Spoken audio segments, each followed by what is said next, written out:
कई वर्षों में कई बार हम लोग ये सुन चुके हैं कि वो जिस गठबंधन में है वहाँ पे सहज नहीं है और उन्होंने अपना गठबंधन बदला। तो लगभग पिछले एक दशक में देखें तो 3-4 बार ऐसा हो चुका है। एक बार फिर अगर ऐसी परिस्थिति बन रही है, किसी को इसमें आश्चर्य ना होना चाहिए, बट बहरहाल दोस्तों, बिहार की सत्ता में अभी काफ़ी उथल पुथल मची है। जब से चचा की पलटने की बात सामने आई है, तब से सोशल मीडिया पे कई तरह की बातें बताई जा रही है। एक तरफ कुछ लोग तेजस्वी यादव को टारगेट कर रहे हैं कि अब सरकार गिरने वाला है तो अब वो रास्ते पे आ जाएंगे, तो वहीं कुछ लोग चिराग पासवान को सीएम बना रहे हैं। वहीं कई तरह के लोग कई तरह की बातें करते हैं, लेकिन एक मीडिया के सामने चिराग पासवान ने मीडिया के सामने बताया है कि ऐसा तो कई बार सुनने को आया है, चचा कई बार पलटी मार चुके हैं। बात यहाँ पर दोस्तों सामने यह आ रही है कि जिस पार्टी में जा रहे हैं वो लोग भी चचा पर भरोसा नहीं कर रहे हैं, क्योंकि चचा पर कैसे विश्वास किया जाए, ये तो कभी भी पलट सकते हैं। यही सब कारण है कि चिराग पासवान ने भी उनके लिए ऐसी बातें कही है। दोस्तों, चचा के पलटी मारने से आरजेडी समर्थक में कोई एक कुछ होने वाला नहीं है, क्योंकि आरजेडी समर्थक काफ़ी खुश है। वो जानते हैं कि चचा जाएंगे तो उनसे छुटकारा मिल जाएगा और आरजेडी एक बहुत बड़ी पार्टी के रूप में बिहार के लिए साबित होगा और आने वाले भविष्य में बहुत बड़ी पार्टी होगा और बड़े पार्टी को भी टक्कर भी देगा। तो दोस्तों, अब तेजस्वी यादव के बारे में क्या ही बताना।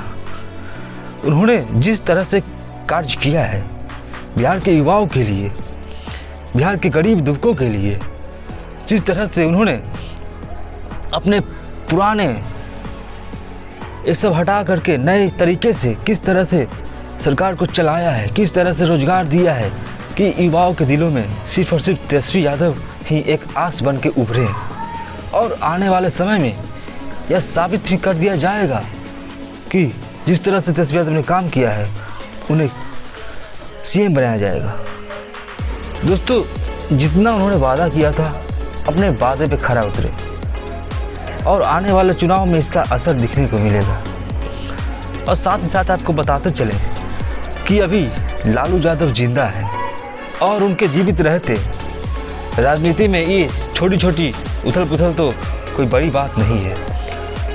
उनके लिए तो एक लाइन है फेमस है कि लालू यादव है, उड़ते हुए चिड़िया को हल्दी लगा देते हैं। तो ये चाचा कौन बड़ी बात है। और दोस्तों, राजनीति में कब क्या करवा देंगे, कुछ भी हो सकता है जब तक लालू यादव है। तो दोस्तों, कभी भी हिम्मत नहीं हारना है आरजेडी समर्थकों को, और ऐसे ही खुशी रहें और मस्ती करें, क्योंकि चाचा के बारे में तो कहना ही नहीं है, क्योंकि चाचा तो है ही है, तुरंत कभी भी किधर भी पलट सकते हैं। अब उनके जिस पार्टी में जा रहे हैं वो लोग उन पर विश्वास नहीं कर रहे हैं, तो हम लोग क्यों कर सकते हैं। खैर, ये सब राजनीतिक मसला है। इस सब बातें को नज़रअंदाज करते हुए आपको अपने पलटू चाचा के बारे में क्या राय है, आप हमारे कमेंट सेक्शन में बताएं। साथ ही साथ क्या आपको ऐसा लगता है कि आने वाले समय में अपने तेजस्वी यादव सीएम के पद पर विराजमान होंगे। जिस तरह से उन्होंने कार्य कर दिखाया है, तो आने वाले समय में उनको सीएम बनना आसान हो जाएगा। और लालू यादव के बारे में भी बताएं।